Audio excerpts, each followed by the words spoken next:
My name is Emily Carter. My stepbrother posted my old photos to embarrass me. I reposted them with his comments attached.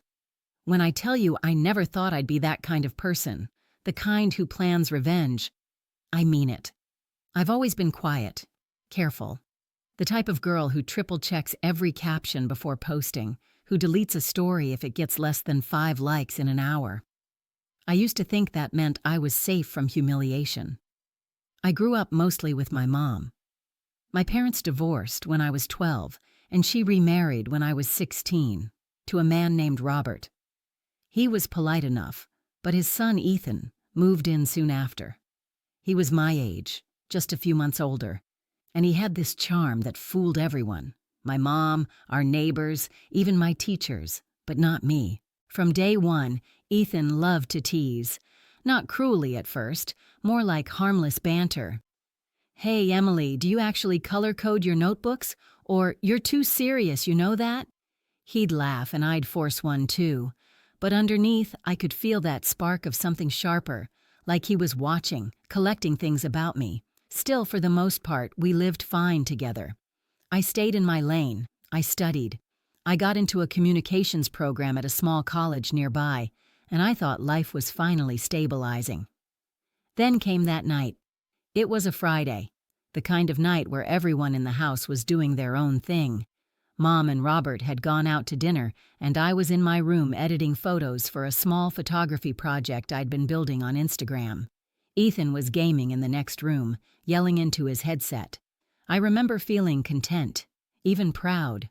I had finally built a little online portfolio, and for once, people seemed to like what I was creating. I made the mistake of leaving my laptop open when I went to grab a drink. When I came back, the screen had gone black, but something in my gut twisted. Ethan's door was closed now. I told myself not to be paranoid, that he wouldn't bother me like that. But the next morning, my phone started buzzing nonstop. Notifications, mentions, comments. I opened Instagram, and my stomach dropped. There they were, old photos of me, from middle school, braces, frizzy hair, those awful homemade dance costumes I used to wear, pictures I'd buried deep in private albums, ones that were supposed to stay buried. And the captions. Oh, the captions. He'd written things like, "Some people peak early, others, well, they try photography." Before filters were invented, he posted them from an anonymous meme account, but everyone knew it was me in those photos. Someone tagged my real profile, and it spread fast. I could feel the heat rush to my face, my chest tightening like I'd been punched. Comments poured in, some teasing, some cruel, some pretending to be funny. Friends from high school, classmates from college, even a couple of my old teachers saw it. I texted Ethan immediately. "What the hell did you do?" No reply. So I went to his room, knocked hard. He opened the door with that smug little smirk. "Relax, Em. It's just a joke. Everyone posts throwbacks." "You went through my computer," I said, my voice shaking. "That's not a joke." He shrugged. "You shouldn't have left it open."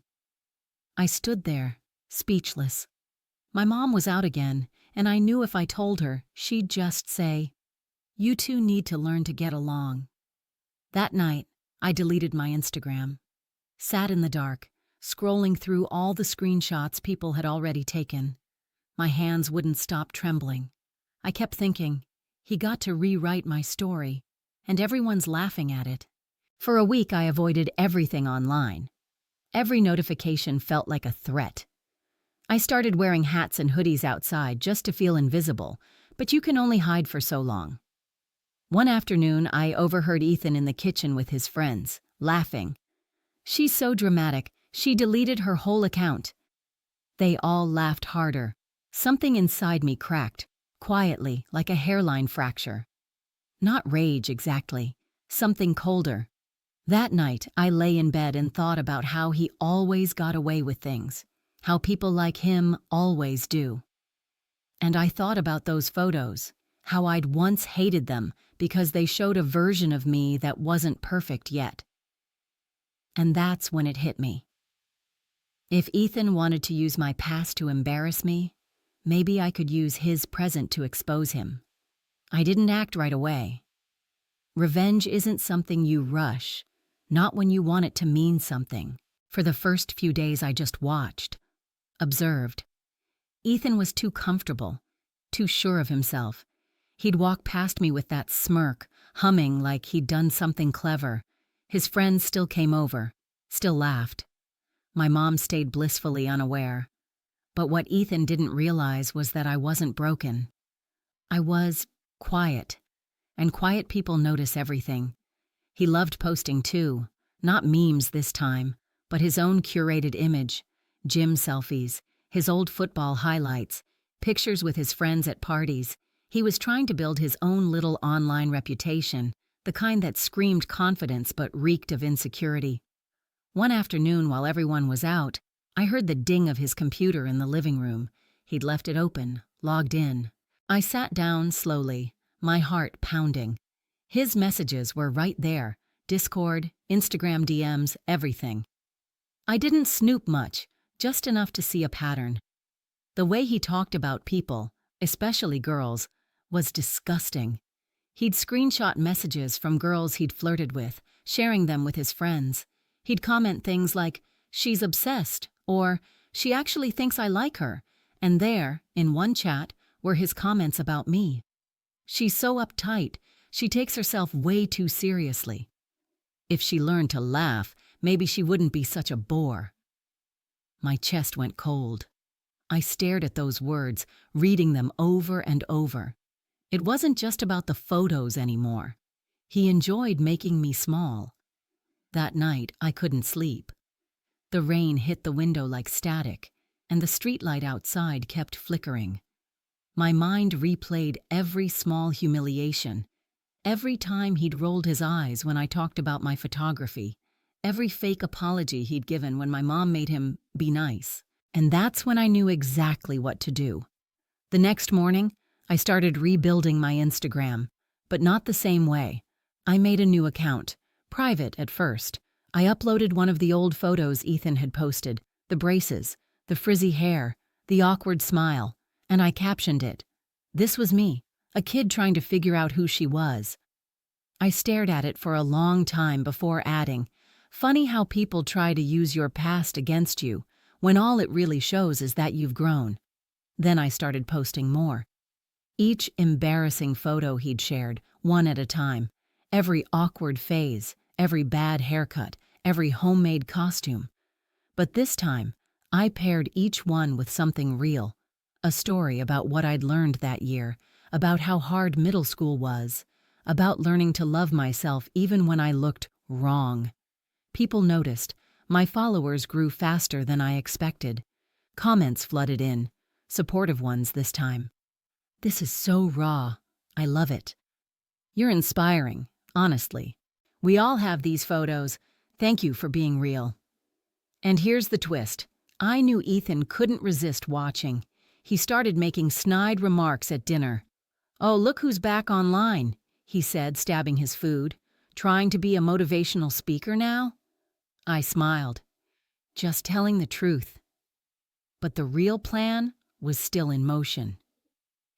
See, Ethan had commented on his meme account under those same posts, under my pictures, before I ever knew it was him.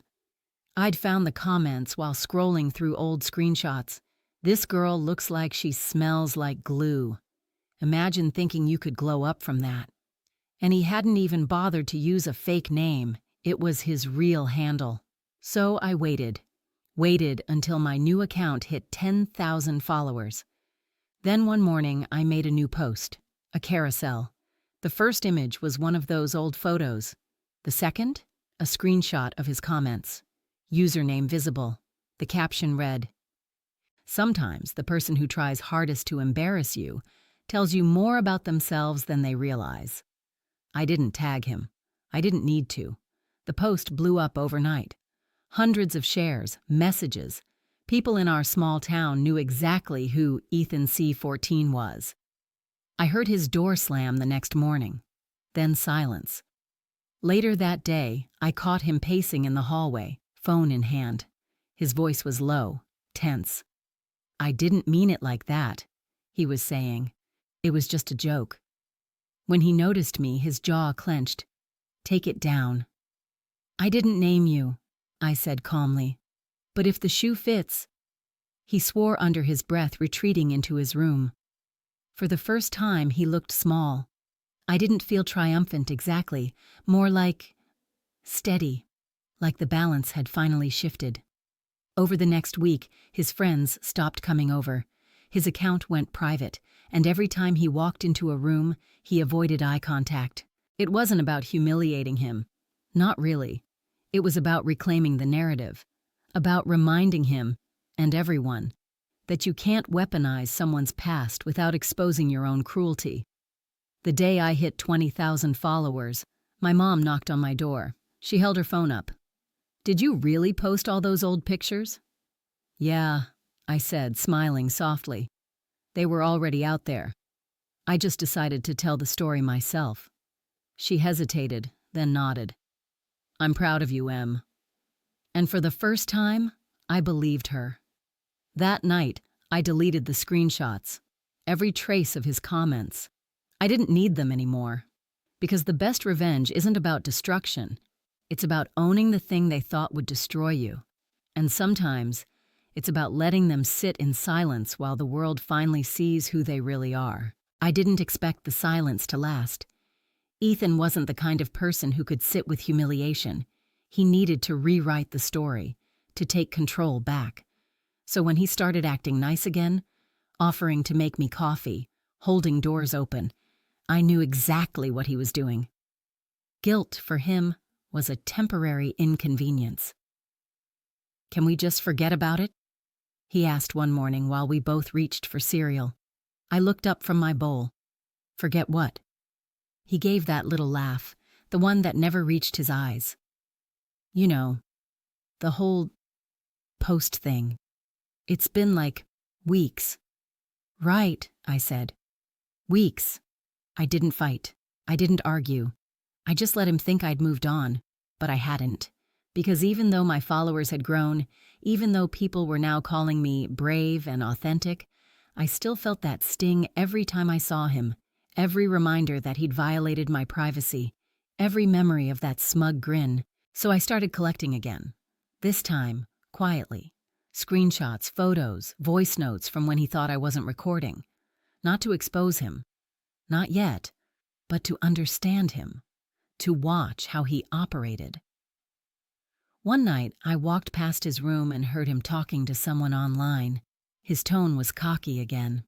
"Nah, she's fine. She probably forgot about it. She's not the revenge type." I smiled in the dark. Not the revenge type. That week, he applied for an internship with a small local marketing firm. I knew because he'd bragged about it for days. "Social media's all about image," he said. "You just gotta make people believe you're better than you are." That sentence stuck with me, because it was true, and I could use it. The firm he applied to had a small online presence. I followed them quietly, liking a few posts from my photography account, nothing suspicious. Then, I waited until they posted about a digital responsibility campaign, a series promoting ethical online behavior. It was perfect. I crafted a short, calm message from my photography page, something like, "Hi, just wanted to say I love that you're doing this. As someone who's been targeted online by someone close to me, I really appreciate your campaign." They replied within a day. Kind, supportive. Asked if I'd like to share my experience anonymously for their awareness series. I agreed. I wrote about what happened in simple, measured words. No names, just someone I lived with. I talked about trust, boundaries, and digital cruelty. I mentioned how it feels when someone uses private memories for public humiliation. It went live the following Monday. And, like fate playing along, Ethan posted his "I'm proud to announce I got the internship" story that same morning. Within hours, people connected the dots. The comments on the campaign post were supportive, but there were whispers. Mutual friends started messaging me privately. "Is this about him?" I didn't confirm. I didn't deny. I didn't have to. By Wednesday, he was called in for a meeting at the firm, I didn't hear exactly what was said, but I saw the fallout. His celebratory post vanished. His smile at breakfast was gone. He looked at me once across the table, eyes tired. "Did you do this?" I didn't answer. I just said, "Actions have consequences, Ethan." He laughed bitterly. "You think you're the good guy in this?" "No," I said, "just the honest one." He stared at me for a long time before leaving the table. That was the last real conversation we had for months. He kept to himself after that. His friends stopped coming over altogether. The house felt still again. But it wasn't peaceful. It was the kind of silence that hums, like something unfinished. One night, I found him sitting on the porch, scrolling through his phone. His expression was empty. Not angry, just tired. "Ethan," I said quietly, stepping closer. "You could have just apologized." He didn't look up. Would that have changed anything? I thought about it. The answer came slowly. "Maybe not for me, but maybe for you." He sighed, a sound almost human. "You really got me. You know that?" "I didn't get you," I said softly. "You got yourself." And I walked back inside. That night, I posted one final photo, the last in the series. It wasn't old, it was new. Me, standing by the window, soft light on my face, no filters, just real. The caption read, "Forgiveness doesn't mean forgetting. Sometimes it means remembering differently." It got fewer likes than usual, and that felt right. Because revenge, I realized, isn't about going viral. It's about looking in the mirror and finally seeing someone you recognize, someone who isn't defined by the worst thing that happened to her. The comments kept coming for days, people sharing their own stories, thanking me for mine. But I didn't check them much anymore. I didn't need to. I'd said what I needed to say. Weeks passed. The house settled into a kind of uneasy peace. Not forgiveness, but quiet coexistence. Ethan and I barely spoke, and that was fine with me. He stopped posting altogether, which was ironic considering how obsessed he once was with attention.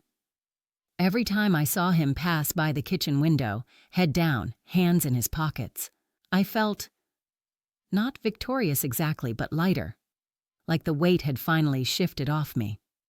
Mom noticed, too. "You two seem calmer lately," she said one morning as she poured coffee. "Yeah," I murmured. "I guess we finally understand each other." What I didn't say was that I'd started to understand myself, too. I'd gone through my old drives, deleting every picture I'd ever hated, not because they embarrassed me anymore, but because I didn't need them as armor. I'd made peace with the girl in them, the one who tried too hard, smiled too wide, didn't know who she was yet. She'd survived more than she knew. One evening, as I walked past Ethan's door, I saw it cracked open. He was sitting on the floor, scrolling through old photos. I caught a glimpse of his screen, one of him and his mom before she moved away. His face was softer, younger. I realized for the first time that maybe all his cruelty came from something he never dealt with. He looked up and saw me standing there. Neither of us spoke. We didn't need to. The next morning he was gone, moved out to stay with a friend closer to campus. He left a short note on the kitchen counter, just 2 words. "I'm sorry." It wasn't much, but it was something. That night, I sat at my desk and opened my journal. For months, I'd been documenting everything, every emotion, every turning point. But for the first time, I didn't write about him. I wrote about me, about what it means to reclaim your story. The rain tapped lightly on the window, the same way it had the night I first decided to fight back. Only this time, it didn't sound like static. It sounded like rhythm. I thought about deleting the revenge posts, but I didn't. They weren't just about payback anymore. They were about growth, truth, and consequence. They were proof that I could take something cruel and turn it into something meaningful. A few weeks later, I got an email from a small podcast that focused on digital safety and storytelling. They'd seen my posts and wanted me to share my experience, not as a victim, but as someone who rebuilt herself. I hesitated at first. But then I thought about that girl in the middle school photos, the one with braces and uncertainty in her eyes. She deserved to be heard. So I said yes. When I sat down in front of the microphone, the host asked, "What made you decide to speak up instead of staying silent?" I smiled. "Because silence protects the wrong people," I said, and I was done protecting them. The episode went viral within a week, not for the drama, but for the honesty. Messages poured in again, people saying things like, "This helped me forgive myself," or "I went through something similar." And as strange as it sounds, I felt grateful, even to Ethan, because without him, I might never have learned how strong I could be. Months later, I ran into him at a coffee shop. He looked different, tired, quieter. When our eyes met, he gave a small nod, a silent truce. I nodded back. That was enough. As I walked out, the wind caught my hair and the sunlight hit the glass door just right. For a split second, I saw my reflection, calm, grounded, real, and I realized that revenge had never been the ending of my story. It was just the middle, the part that led me back to myself. Because sometimes, when someone tries to use your past to break you, you show them what growth really looks like, and you do it by standing in the light, unashamed, unshaken, and absolutely free. Soft pause. When I think back now, I don't feel anger, just a strange kind of peace. People will always try to rewrite your story, but the power comes from picking up the pen and saying, "No, this is mine." Beat. My name is Emily Carter, and I'm done being embarrassed by who I used to be.